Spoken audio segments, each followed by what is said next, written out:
별이 빛나는 밤에 당신의 어둠에게 별을. 제1화 준데르트의 붉은 머리 소년. 1853년 1869년 탄생에서 16가지. 하나. 무덤 곁의 요람. 브라반트의 봄은 늦게 온다.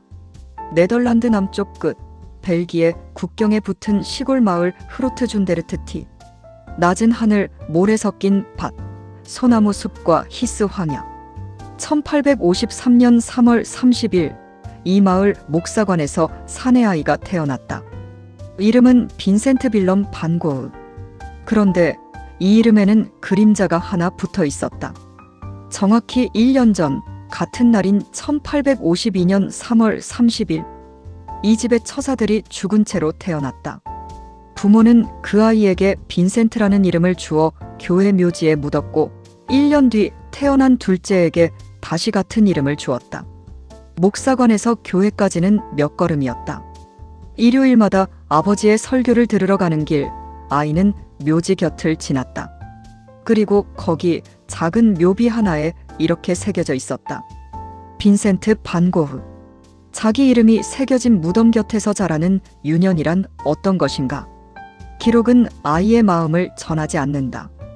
훗날의 전기 작가들은 이 묘비에서 많은 것을 읽어내려 했지만 그것은 어디까지나 추측이다. 확실한 것은 하나다. 이 아이의 삶은 시작부터 죽음과 한 이름을 나눠 쓰고 있었다는 것. 둘. 목사관의 사람들. 아버지 테오도리스 반 고흐는 네덜란드 개혁교회 목사였다. 설교는 평범했고 출세는 더뎠다. 개신교도가 소수인 가톨릭 지역 브라반트의 작은 교구들을 평생 돌았다. 성실하고 완고한 사람. 마을 사람들은 그를 존경했으나 그의 신앙은 규범의 신앙이었다. 어머니 안나 코르넬리아 카르벤투스. 헤이그의 제본업자 집안 딸이었다. 부지런히 편지를 쓰고 꽃과 풀을 수채로 그리는 사람이었다. 아이들에게 자연을 관찰하게 하고 연필을 쥐어준 것은 어머니였다. 빈센트 아래로 동생들이 태어났다. 1855년 안나에너, 1857년 테오시오, 1859년 리스라이즈, 1862년 비릴, 1867년 코르코. 6남매의 맞이. 목사의 장남. 집안의 기대가 얹히는 자리였다. 그러나 마지는 기대에 맞는 아이가 아니었다. 붉은 머리에 죽은 깨, 다부진 몸. 말수가 적고 고집이 셌다. 여동생 리스는 훗날 회고록에서 오빠를 이렇게 그렸다고 한다. 형제들과도 어울리지 않고 혼자였다고. 낯선 사람처럼 식구들 사이에서도 이방인 같았다고. 훗날 화가가 된 그는 자신의 유년을 단 한 줄로 요약했다. 나의 젊은 날은 음울하고 차갑고 메말라 있었다. 뉘넌 시절 테오에게 보낸 편지에서. 셋. 황야를 걷는 아이. 그러나 그 메마른 유년에도 빛이 드는 자리가 하나 있었다. 집 밖. 들판이었다. 아이는 걸었다. 마을을 벗어나 소나무 숲으로, 히스 벌판으로, 개울가로. 몇 시간이고 혼자 걸었다. 그리고 그 눈은 무엇 하나 흘려보내지 않았다. 딱정벌레를 잡아 종류별로 이름을 붙여 상자에 정리했다. 새 둥지를 찾아냈다. 어느 나무의 어느 높이에 어떤 새가 집을 짓는지 아이는 알고 있었다. 잿빛 목사관과 잿빛 규율의 세계 곁에 또 하나의 세계가 나란히 있었다. 모래밭에 떨어지는 사선의 햇빛, 히스가 일제히 보랏빛으로. 물드는 늦여름, 폭풍 전에 낮게 끓는 구름, 밭두렁의 종달새. 아이는 그 세계에서만 숨을 크게 쉬었다. 이 유년의 풍경이 그에게 무엇이었는지는 본인이 훗날 직접 증언했다. 35의 겨울, 아르레 병상에서 정신이 무너져 내리던 바로 그때 그의 기억이 마지막으로 붙든 것이 준데르트였다. 병을 앓는 동안 나는 준데르트 집의 방 하나하나를 다시 보았다.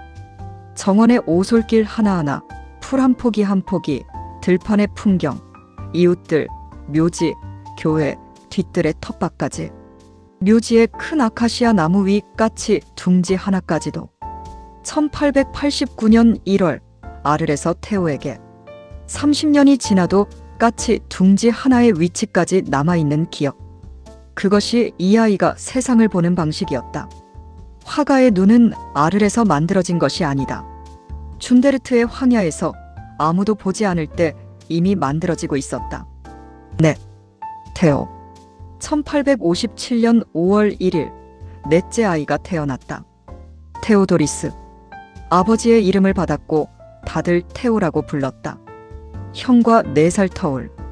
형처럼 붉은 기가 도는 머리칼. 그러나 결이 달랐다. 형이 무겁고 모나고 안으로 파고드는 아이라면 테오는 섬세하고 유순하고 사람들 사이에 잘 스미는 아이였다. 형제는 같은 방에서 잤다. 같은 들판을 걸었다.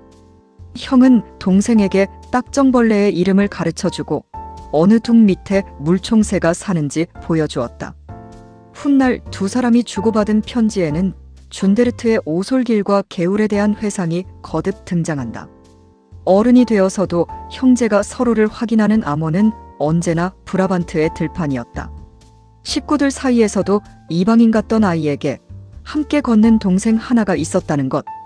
이 사실이 앞으로의 37회를 결정하게 된다. 세상 전부가 등을 돌리는 날들이 오고 아버지가 포기하고 친척들이 혀를 차는 날들이 온다. 그때마다 단 한 사람이 남는다. 그 단 한 사람이 지금 준데르트 목사관의 요람에 누워 있었다. 5. 노란 마차. 1864년 10월 빈센트는 11살이 되던 해에 집을 떠났다. 제벤베르언의 기숙학교. 마을 학교의 교육이 시원치 않다고 판단한 부모의 결정이었다. 준데르트에서 30km 남짓. 지금 기준으로는 지척이지만 11살 아이에게는 세상의 끝이었다. 이날의 장면을 그는 평생 잊지 않았다. 10여 년 뒤의 편지에서 그는 그날을 이렇게 되살린다. 가을날 학교 계단 위에 서서 아버지와 어머니를 태우고 멀어져 가는 노란 마차를 바라보았다고. 젖은 길 저편 가로수 사이로 작아지는 마차를. 그 순간 자신이 무엇을 느꼈는지를. 기숙학교 시절의 기록은 많지 않다. 성적은 나쁘지 않았고 문제를 일으키지도 않았다. 다만 훗날 그가 이 시절을 회상하는 문장들에는 한결같이 같은 단어가 배어 있다. 외로움. 어느 겨울날 아버지가 예고 없이 면회를 왔을 때 아이가 아버지의 목을 끌어안고 울었다는 이야기가 집안에 전해진다. 집을 향한 갈망과 집에 있어도 채워지지 않는 허기.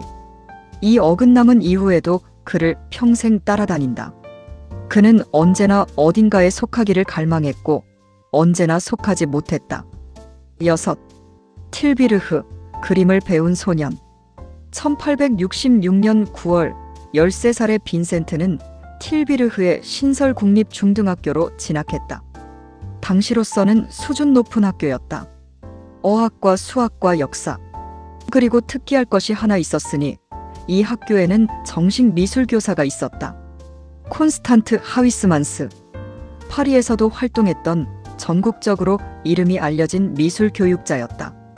그는 학생들에게 석고 대생만 시키는 대신 자연을 관찰하고 인상을 옮기게 했다고 전해진다.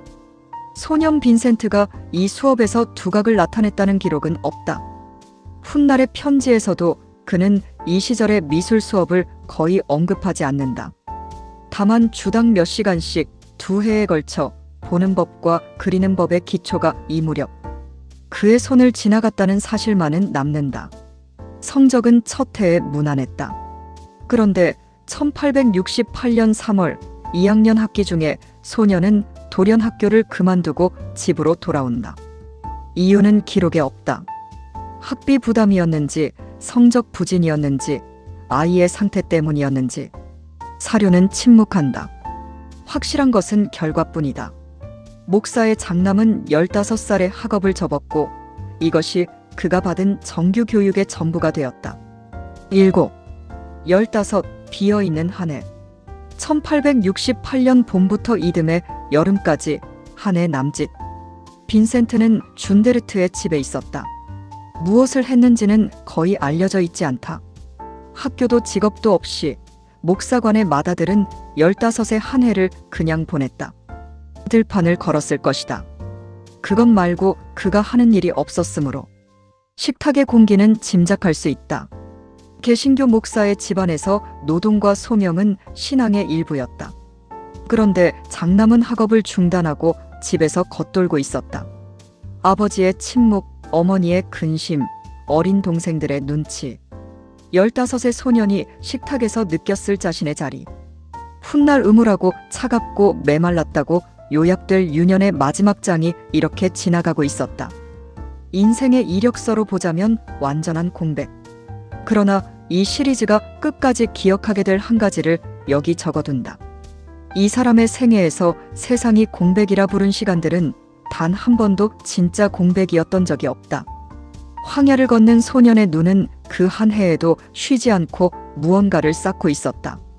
다만 그것이 무엇인지 본인을 포함해 아무도 몰랐을 뿐이다. 8. 센트백부. 반고흐 집안에는 목사만 있는 것이 아니었다. 아버지의 형제들 중 셋이 미술상이었다. 그 중에서도 아버지 바로 위의 형 빈센트 백부. 집안에서는 센트라 불렀다. 조카와 이름이 같은 이 사람은 헤이그에서 화랑을 일으켜 크게 성공했고 파리의 세계적 화상 구필과 손잡아 자신의 화랑을 그 지점으로 만든 거물이었다. 병약해져 일선에서는 물러났으나 영향력은 여전했다. 센트 백부는 자식이 없었다. 그리고 자신의 이름을 가진 조카가 학업을 접고 집에서 놀고 있었다. 길은 자연스럽게 이어졌다. 1869년 여름 백부의 주선으로 16살의 빈센트에게 자리가 마련되었다. 구필 화랑 헤이그 지점의 수습 점원. 목사의 아들이 그림을 파는 집으로 들어간다. 성화가 아니라 상품으로서의 그림, 시세와 고객과 장부의 세계로. 훗날 그를 평생 옥죄게 될 두 세계, 신앙과 예술과 돈의 삼각형의 소녀는 이렇게 첫 발을 디뎠다. 9. 헤이그로 가는 길. 1869년 7월 30일 빈센트는 헤이그의 구필 화랑에 출근했다. 준데르트에서 헤이그까지 브라반트의 모래밭에서 홀란트의 도시로 16소년의 짐은 단출했을 것이다.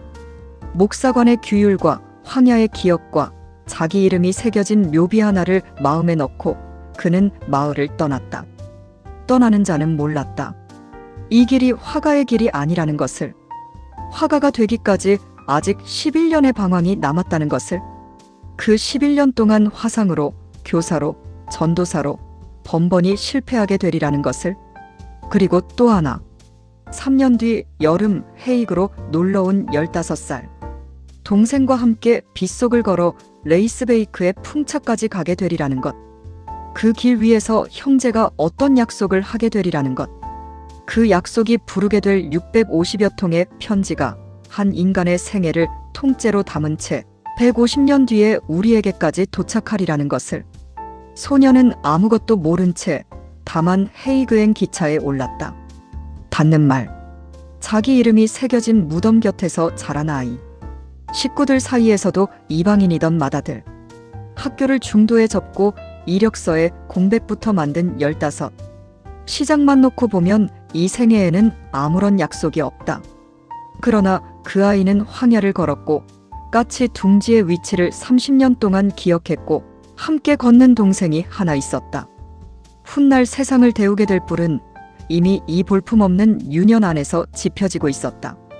다만 굴뚝의 연기가 아직 너무 가늘어 아무도 알아보지 못했을 뿐이다. 당신에게도 준데르트가 있었을 것이다. 어디에도 속하지 못한 채 혼자 걷던 들판이.